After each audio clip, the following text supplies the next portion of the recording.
komona bakristo nyonso oyo baleli ntango molai bapesinga mission naya komona bakristo nyonso oyo baleli ntango molai bapesinga mission naya komona bakristo nyonso oyo baleli ntango molai bapesinga mission naya komona bakristo nyonso oyo baleli ntango molai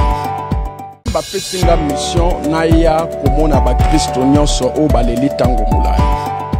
bapesinga mission naya komona bakristo nyonso oyo baleli ntango molai bapesinga mission naya komona bakristo nyonso oyo baleli ntango molai bapesinga mission naya komona bakristo nyonso oyo baleli ntango molai bapesinga mission naya komona bakristo nyonso oyo baleli ntango molai bapesinga mission naya komona bakristo nyonso oyo baleli ntango molai bapesinga mission naya komona bakristo nyonso oyo baleli ntango molai bapesinga mission naya komona bakristo nyonso oyo baleli ntango molai bapesinga mission naya komona bakristo nyonso oyo baleli ntango molai bapesinga mission naya komona bakristo nyonso oyo baleli ntango molai bapesinga.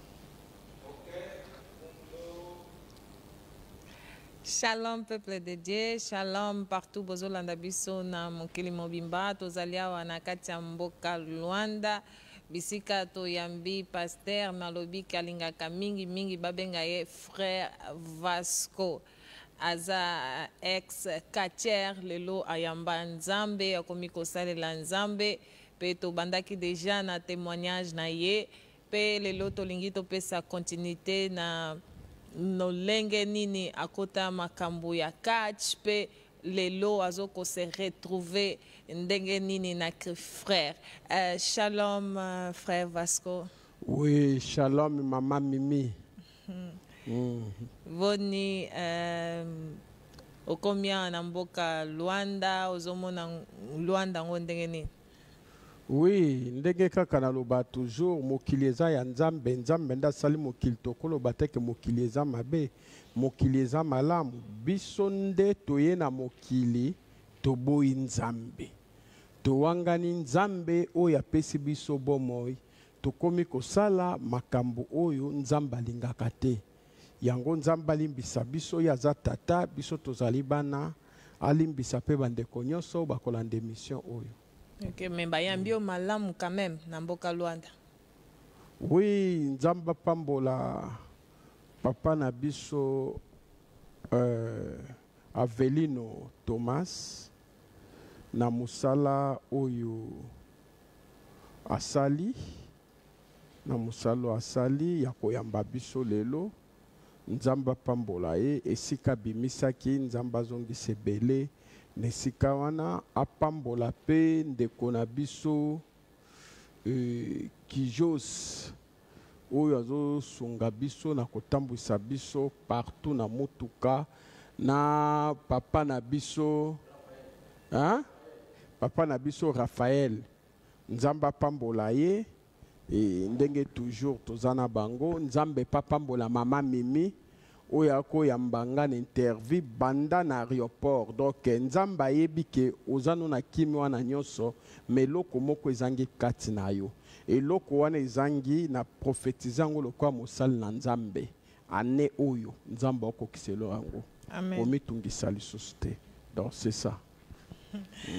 Merci Papa Vasco. Tovandaki vraiment déjà témoignage ya Papa Vasco koloba ndenge nini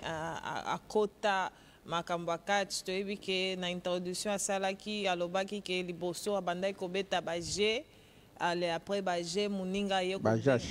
ashit ale après baje ashit muninga ye kobenga ye pona nde basala ye introduction abima Katier tosukai vraiment na côté wana habité papa soko okoki kopesa biso avancement ya ndenge makambo yango ya catch e banda ndenge nini basala introduction pe makambo nini okutana nango pendant 24 ans oyo sali na kati ya magie ya sorcellerie pona bandeko o bazolanda biso bakoka ko comprendre. Ok, merci maman. tango bakomela kibiso tosomba basoso tosomba babiloko ya lolenge na lolenge eloko nini epasaki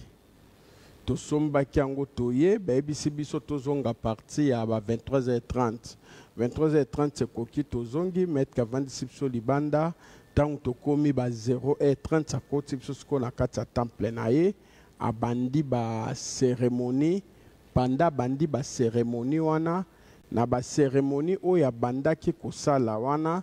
tokomi komona bikeko ezotambola bacercle ezotambola ezoloba lokola bato ezotambola pena tomona kutu mosusu ekeko mosusu ezalaki wana azwi atia maboko boye azwi botsa bitabe atie likolo na ye baposo ekomi kokweya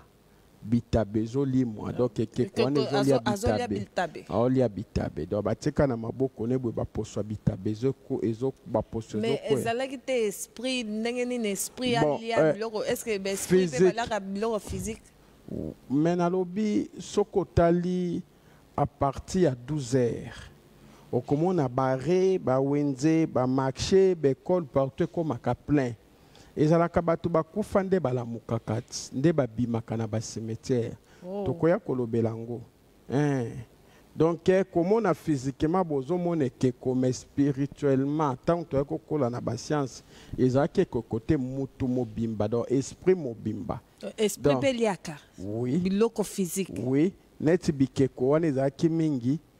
bato oyo basalelaki monde ya ténèbre to basakrifia na monde ya ténèbre babongola bango bakoma bikeko donc bazoloba bazotambola mais en attend oyo batinda bango mpe